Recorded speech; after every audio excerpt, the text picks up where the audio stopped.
Well, enjoyed it. Yeah. Are you leaving? We're probably leaving Saturday or Sunday. You coming out Friday? Yeah. Probably. Was it cold out there Friday?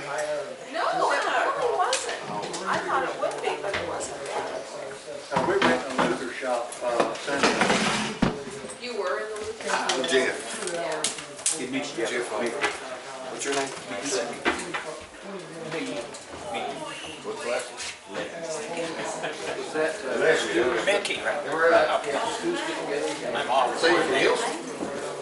Yeah. We'll run. I just moved. Don't forget the music. Oh, really? Originally Tennessee. I enjoy playing here. You'll be there on Friday.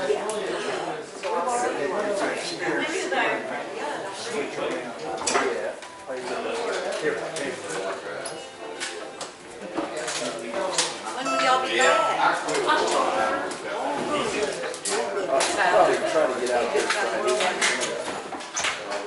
We miss all of us. Yeah, you do. Sometime we'll maybe sometime. Yeah. But it's really hard. Clear out there, you know? Yeah.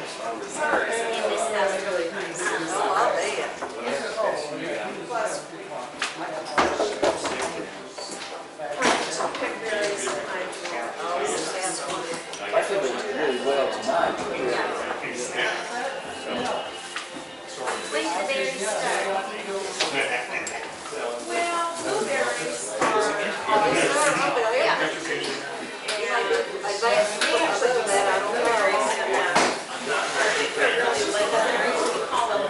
It's got some lost, but I think they're out. and those are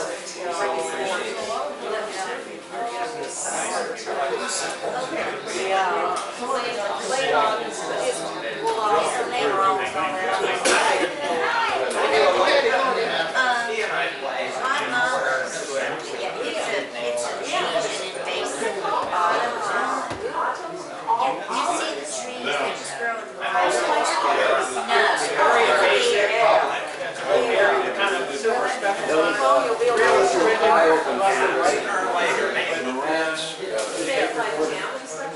Yeah, and you got it. You just put them in the freezer, yeah.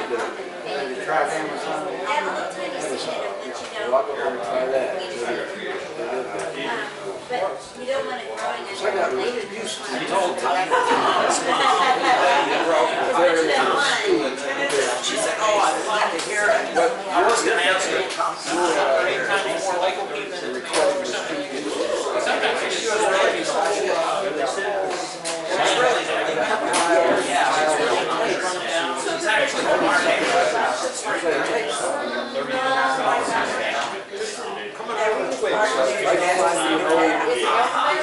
son of He a said, is his name really Tiger Tom? And they're here. would consider selling yours one.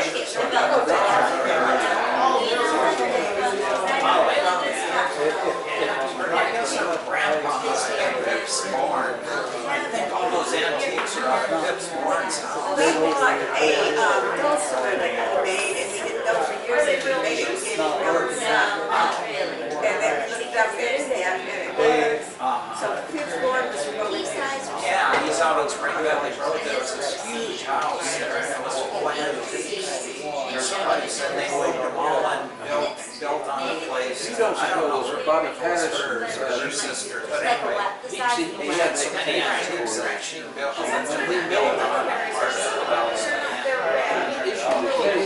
He had shelves and shelves, Real nice dulcimer and a teapot. and he'd fill them up with tapes. But he was master. out there, And he turned it all on at once. 15 years old at the same time. That's how it was produced years ago. And there is another one called the Highland Cranberry also. And that's kind of, but they're not as plentiful. We're discussing something here about. Okay. That's fine, that's fine. Just want to put them in. We're just trying to identify something. I'm not sure what.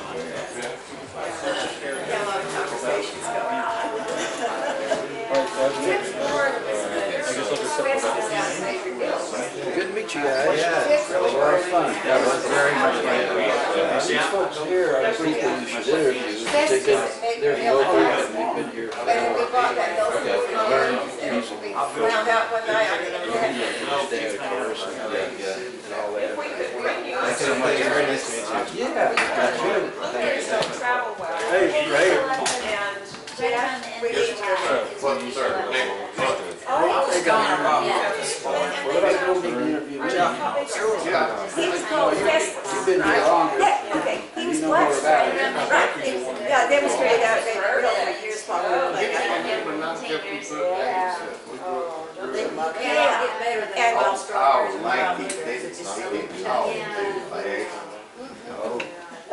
never talked to him very much. Who? But I heard seen him everything. I've got a portrait of that. You do? That's really hard. Oh, shoot, bring it and show it to us.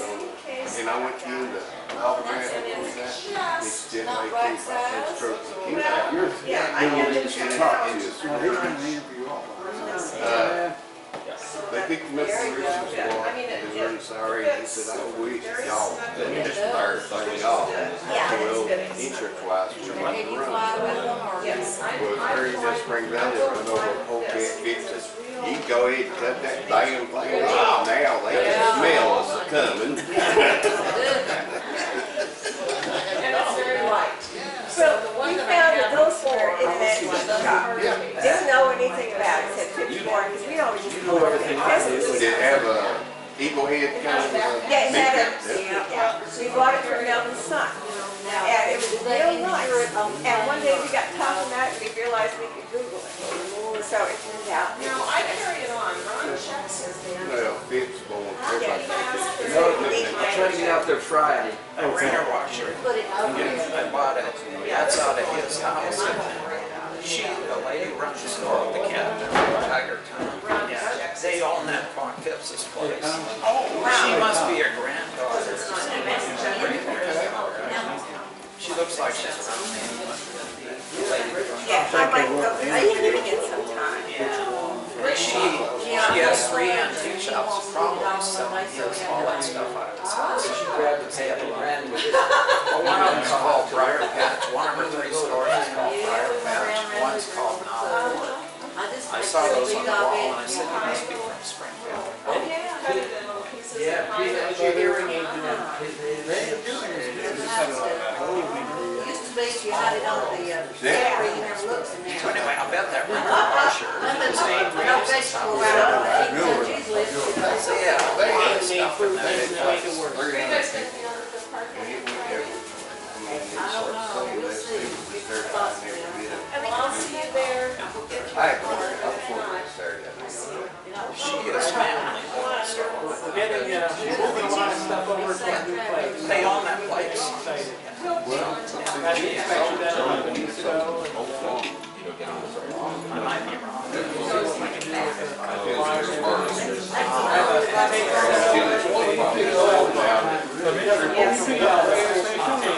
Yeah, it's so we have, kind of like white water, but we have all the I water. thought she built it. Somebody told me she built it. No, it's just picking up the You get Gilbert and Mike, maybe not. Traveling, live there part-time.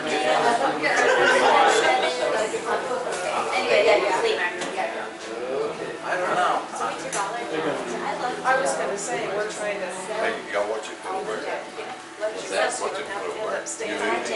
All of them? I want to get people like around. I'm still your equipment. I played it one night. I was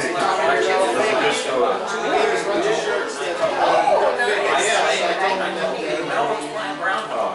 All these women are trying to read the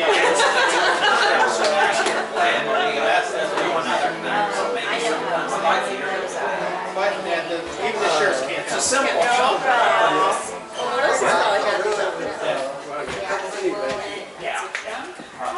Catch it in the fall. Right turn, then turn. That's it. Turn your flashers on. Yeah, I'll play it, remind me. Okay, so So anyway, just small, I, yeah. I wouldn't be surprised if you picked up weird stuff. Hours I brought practicing. my ham radio. No, they put me up in I picked up weird stuff. one time in Baltimore This building. before we moved here in the first grade. How old's the building? Grade This school, side they put right football here was stage. built Doing in 1918. That side. So over you've here done was it ever built since in you were a little 1940s. Oh. And, Boy, we didn't know you were that This building talented. eventually bought both sides together You and know something. put them together. That's their bed. This side was All right, we originally better a go. food So now store. the deed and the virtual And midnight. local See you on Friday. grocery, That's store. in your shoe store. And He wears good looking pair of shoes. Mr. Porter bought it and put them together and made, Porter furniture. Man, Porter furniture was here. How long was Porter furniture here? Probably 50 years, 60 years Porter furniture. Used to was have here. a full-blown fiber studio. I wasn't around here when it moved out. Well, they moved We're out gonna in have to add 93. on. We're gonna have to I know it's do the 60s and 70s today. And, yeah, I was here about 40 years, weren't they? I'd say maybe more than that. 50 years. Yes, yes. The feed and seed store went out of business in the 30s, late 30s. And that's when Porter come and bought both buildings. Oh, Bought this side and that side, put them together. And, well, I tell you, there's spirit around here. I could not believe it. Sticklers was. I didn't click because I was ready. I didn't want to feel bad. It was fun. To be honest, I really liked it. Listen, keep a straight face. How do you get Oh, you're talking about the tall. Hey, Tony. I She's 300 pounds. That's good. I didn't want to. I was watching him and I just smelled him look up and Push that car holding it up all day. Not anytime soon. Still busy. Waking up with a sore back. I liked how he was making it. That was fun, though. Yeah, he just needs to calm down. I'm like, Yeah.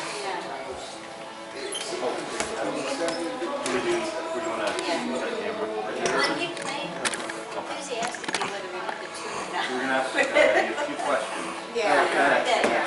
He needs to learn He needs to calm down. Living in the Prozac. Prozac from Malcolm.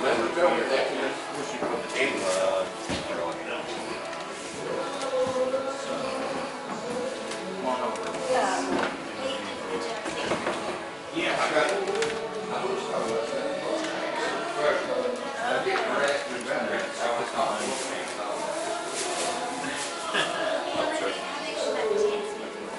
This is fancy. You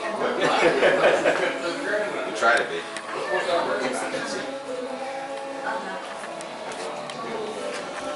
Yeah, Melvin has a test camera. I think it's probably a lower model now. They're wonderful recorders. They're so easy to use now and don't require any good microphone. Most are pretty good. Yeah, I'm sure. You just take. So we have one sound and the other pop in here. So one of these is here, one of these. it's just like this, more complex. Before they move, do you have to like pick out the leaves before you heal it, or just make it you to speak kind of? Try to. You can introduce yourself.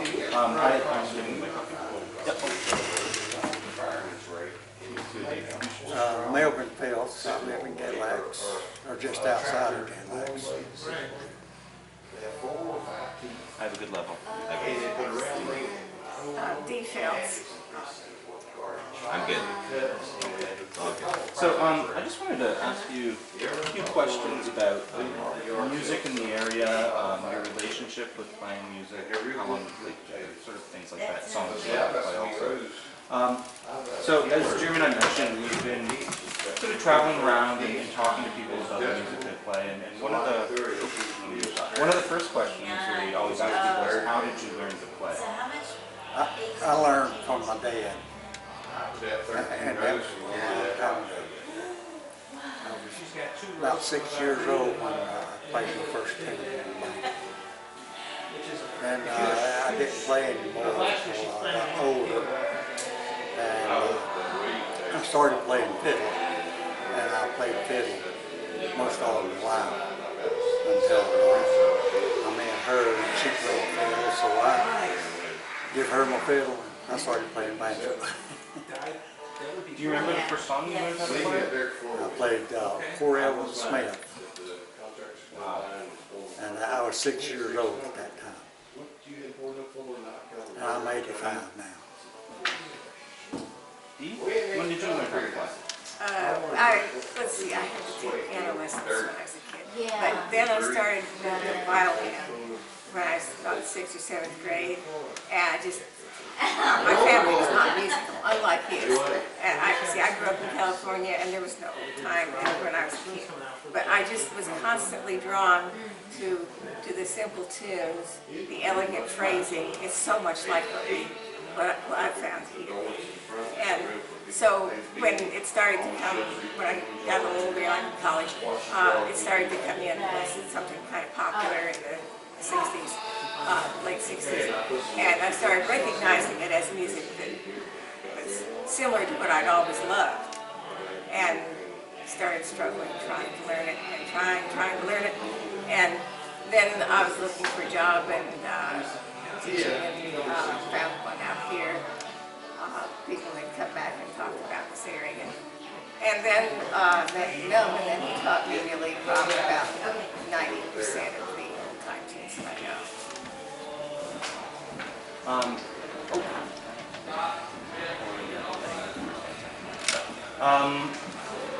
So you moved here in the late 60s? 71. 71, Melvin. You taught? Yeah. What did you teach? Science. Science. General science. You need to come back to the back. In the public school? Yeah, right here in Carroll County.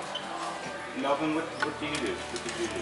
I worked a little bit of everything. I worked on construction, road construction for about 7 or 8 years. Then I worked, went in the Army and stayed 8 years there.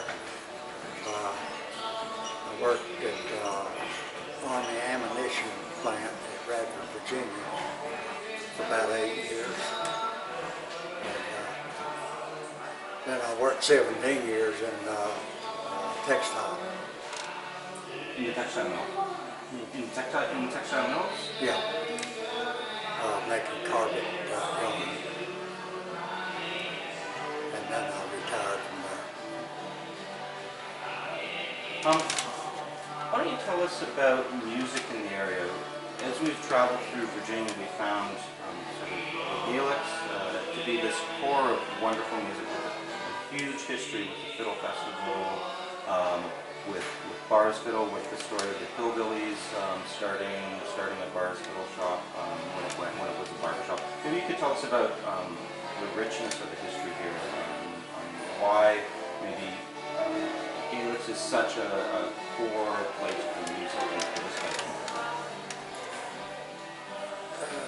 You might explain that a little better than me.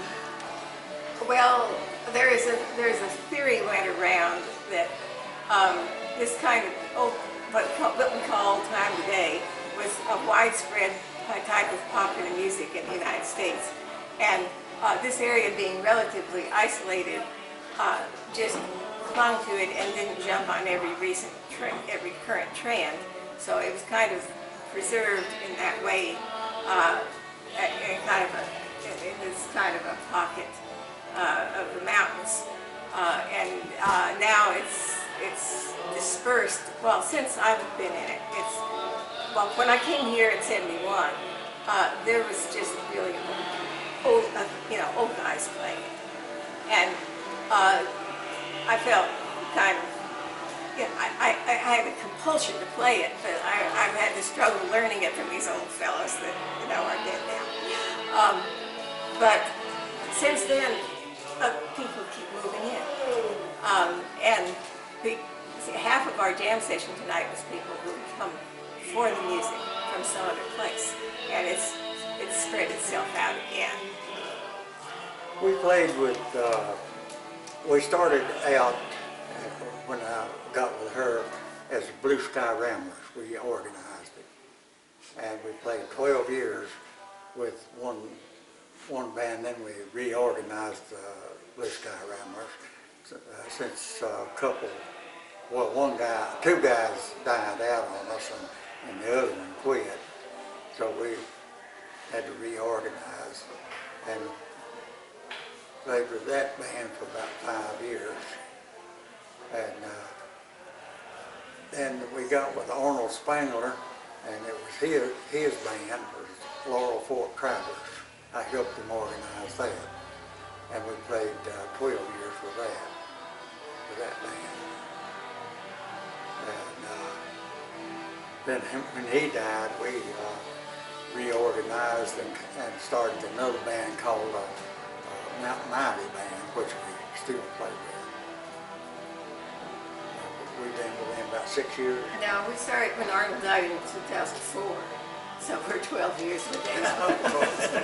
Time passes since I got old. So, so right now we're playing with the Mountain Ivy Band, and we had a gig this morning playing at Senior Citizens of Carroll County, about an hour and a half. Yeah, we mostly, we did more running around with Arnold than we do now. We're getting a little bit too old to drive very much at night, this kind of thing, so we tend to mostly go to the jam sessions and not go very far. Can you tell us about the jam session here? You had mentioned that some people are really through some in Colorado, and maybe talk about the jam session that you arrange here and the type of people that come and play, and what the atmosphere is like to be a part of it. Well, actually, it's not, I mean, we didn't start this. Tony over here, his parents, you know, we probably talked to them. Right, okay. But a friend of yours from childhood practically, Dewey Cole, that made my fiddle, he was leading this jam session for years. And then he just kind of got tired of it. And we just kept on because we get tourists from all over the place in the summertime. You know, in the winter it's kind of hard to keep it going because it's just, you know, the few people we know and we play the same tunes. Then in the summer we've had people from where? All over Europe and Australia, and it's crazy. Just maybe a couple at a time. And so you get a chance to actually spend time talking with them, and vice versa. And so we just keep coming because we don't want to leave someone without anything to do when they've committed an evening to coming over here. That's wonderful. I mean, it's, what's been great about traveling around is how wonderful people have been to just sit down and talk to goofy Canadians coming across the border to listen to music. But one thing that's been really exciting, particularly tonight, was we played a huge range of songs with one of the larger ranges of instruments that we've seen. This is the first time we've seen dulcimer being played in any of the jams. Generally it was fiddle, banjo, bass, some washboard with stuff. So it was great to see two in here too at the same time. So you're playing the traditional old-time music, but there was also a song that you had composed. Can't see that fog down. Yeah. I composed it. I have 3 more that I composed that I didn't play. It's hard to get us to think that hard to make up a tune. Really, there's not very much difference in a lot of the tunes. It's hard to come up with something that holds its own against the others. That still is in the tradition. Well, the ones that I wrote, composed, this come accidentally. Right. I didn't study on it. It just come out. And is that usually on fiddle that happens, or is it on banjo, or does it just comes out? The ones I composed was on the banjo. nose down with the fiddle, but I played fiddle by all my life. I played in a band in Germany when I was in service. It was a country band. What was the name of that band? Do you remember the name of that band?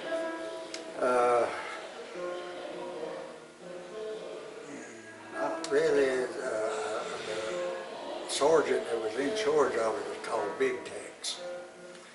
But I can't remember what the other part of the band's name was. That was back in the 50s.